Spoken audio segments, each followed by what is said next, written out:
Friends, मैं doctor Amit Kumar Dubey. आज मैं आपके लिए बहुत ही ज़्यादा इंटरेस्टिंग टॉपिक लेके आया हूँ और इस टॉपिक में मैंने बहुत सारे ये देखा है कि बहुत सारे पेशेंट क्लिनिक में आते हैं और बार बार पूछते हैं कि डॉक्टर साहब गले में बहुत सारा अटका हुआ है, बहुत दर्द हो रहा है और कुछ सफ़ेद सफ़ेद सा बहुत ज़्यादा हार्ड चीज़ महसूस हो रही है। तो ये क्या पथरी है या कुछ और इन्फेक्शन है, ये क्या है?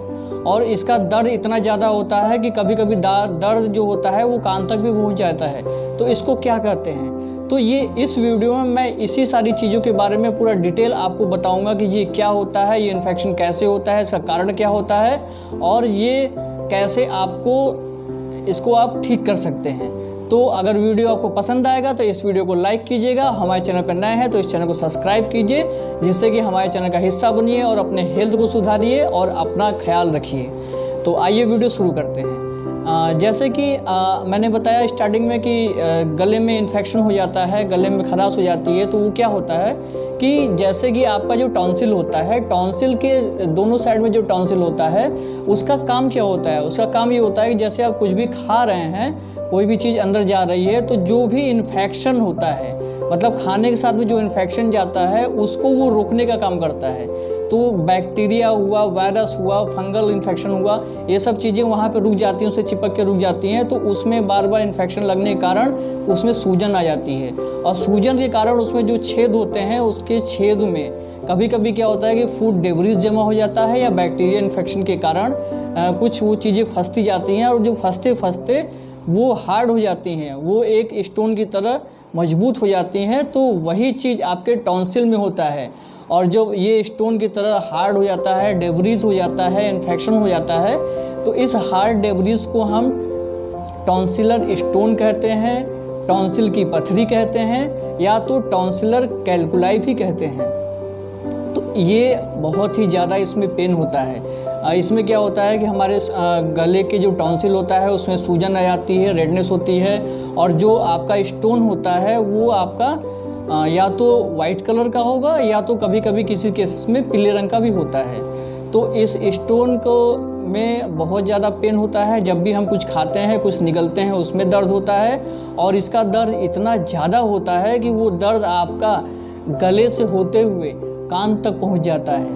मतलब कि दर्द बहुत तेज़ी से बढ़ता है और ये बर्दाश्त नहीं होता है। तो फिर इसका कारण क्या होता है? इसका कारण क्या होता है कि अगर हम अपने ओरल हाइजीन को मेंटेन नहीं कर रहे हैं, मतलब कि पुअर ओरल हाइजीन है, तो उससे भी हो सकता है। उसके बाद अगर बैक्टीरियल इन्फेक्शन हो रहा है, आपके मुंह में बैक्टीरिया की मात्रा बहुत ज़्यादा हो रही है और उसके कारण जो इन्फेक्शन हो रहा है उसके कारण भी आपको टॉन्सिल में हो सकता है। और कभी कभी ये होता है कि अभी गले में खराश हो रही है, गले में कफ जमा है, उसके कारण भी आपको ये प्रॉब्लम इकट्ठी हो सकती है। तो ये तो रहा इसका कारण। और इसके कारण जो इसका सिम्टम्स होता है उसमें क्या होता है कि आपका गले में दर्द होता है, खाना निगलने में दर्द होता है, दर्द इतना ज़्यादा होता है कि आपके गले का दर्द कान तक पहुंच जाता है और गले में कुछ अटका अटका सा महसूस होगा और जैसे कुछ लगेगा कि कुछ जो टॉन्सिल है उसके ऊपर कुछ पत्थर जैसा लटका हुआ है। तो ये सारे आपको सिम्टम्स इसमें दिखाई देते हैं। तो इनका ट्रीटमेंट कैसे किया जाएगा?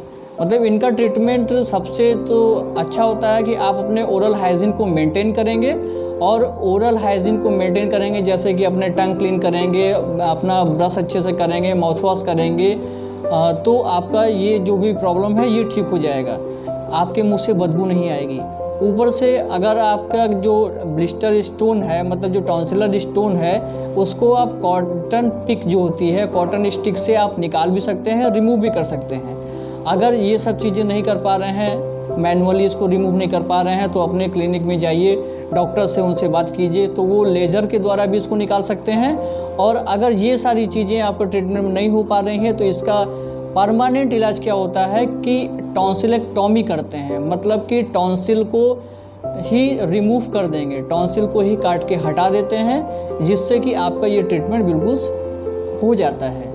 तो इतना टॉन्सिलेक्टॉमी ना हो, इससे अच्छा है कि इनिशियल फेज़ में ही अगर आपको सफ़ेद सफ़ेद वहाँ पे अगर कुछ पाउडर जैसा दिख रहा है या कुछ लेयर जैसी दिख रही है जो आपको लग रहा है कि वहाँ पे अटक रही है, तो उसी को इनिशियल फेज़ में ही आप माउथ वॉश करके, क्लीन करके, बीटाडीन से माउथ वॉश करके आप उसको ट्रीटमेंट कर सकते हैं और अपने आप को सुरक्षित रख सकते हैं। तो ये रहा ब्लिस्टर स्टोन, टॉन्सिल स्टोन के बारे में छोटी सी जानकारी।